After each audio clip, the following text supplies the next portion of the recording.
Boom, man, we back like we never left with the N.y.a show. Let me see how's everybody doing. I'm almost through the week. I can't come here asking how the week's been, how the week's going to go.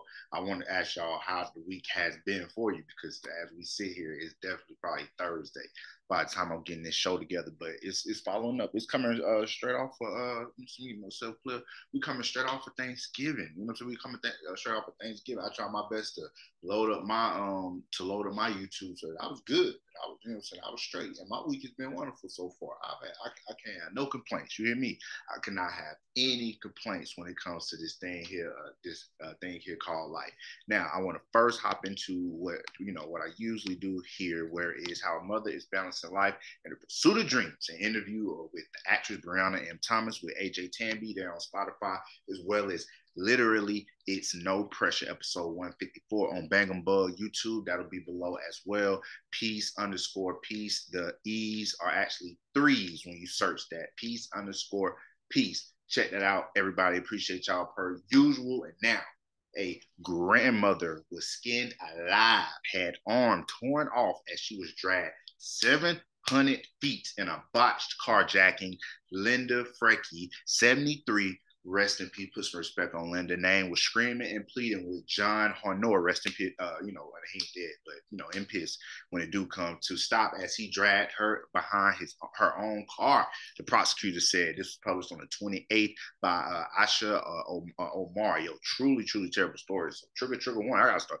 Y'all know I gotta put those in front of my stories at time. A New Orleans grandmother pleaded for her life as she was skinned alive while she was dragged 700 feet, more than 2 football fields, to her death from her own vehicle during a botched car jacking last year. John Hornor, 18, was convicted of second-degree murder on Monday for leading the robbery crew that killed Linda, who was 73. Hornor faces the possibility of life in prison. I'm surprised it's not a death penalty on the table. During the violent carjacking, Linda, let's put some respect on her first name, was dragged more than 2 football fields, skinned alive, and then tortured when the teens drove off with her still stuck to her car. A witness said, "Oh boy, y'all got caught in 4K." The defendant, after pepper spraying her, grabs her, puts out of her car, puts his heel on her face, stomps on her head, and gets on top and punches her. Gets into the car, gets in the driver's seat, and then he makes the decision to end Linda's life. Prosecutor said she was screaming and pleading for this nigga to stop. The defendant dragged her over 700 feet. 2 football fields. Video evidence caught in 4K depicts Hornor carrying out the act as Linda tethered by, which means tied, attached to, tethered by a seatbelt, pleading for her life. In a handwritten letter, Hornor apologized to the family, calling the carjacking the biggest mistake of his life, and adding that he thinks about the family every day. But why? Why? During the trial, Hornor Honor's attorney acknowledged the team was guilty beyond reasonable doubt, but remorseful. Fire him. You know what I'm saying? Even if he was trying, if you know what I'm saying, I've never been in a position like this, but if I was in a position like that, no, that's not what you need to be saying when you're trying to defend me, dog. But I was, like you say, either way you put it, I was cooked. During the trial, Honor's let me read his letter. Dear to the family of Linda, I am John. I am sorry. Woo, Lord. Like they say, what most of us Americans can read on a 7th to 8th grade. We on a 7th to 8th grade reading level. I am John, and I am so sorry, and I apologize for you having to go through what you are going through. No person's family should have to go through that type of hurt. I made the biggest mistake of my life that day. You think? I think about what you and the family may be going through, every day. He got to write letters like this for any type of plea that he'll get from the jury or the judge, for any type of mercy. You got to come out with letters like this. I have wanted to write you all a letter for a long time, but I didn't know what to say, and I still don't know what to say. I just want you to know sincerely that I am sorry, and I know words may change how you feel, but want you to know that I'm aware of how serious this is, and I am trying, as I think I am doing right. I'm doing the right thing. If you read this, thank you, and at least accept the letter. Now the murderer is trying to tell me what I should do. He's trying to tell me how I should react and feel to this nigga this person writing me a letter, like, you know what I'm saying, write me a letter. At least you can accept the letter, nigga. You ain't have to kill my grandma. Wrong with you, boy?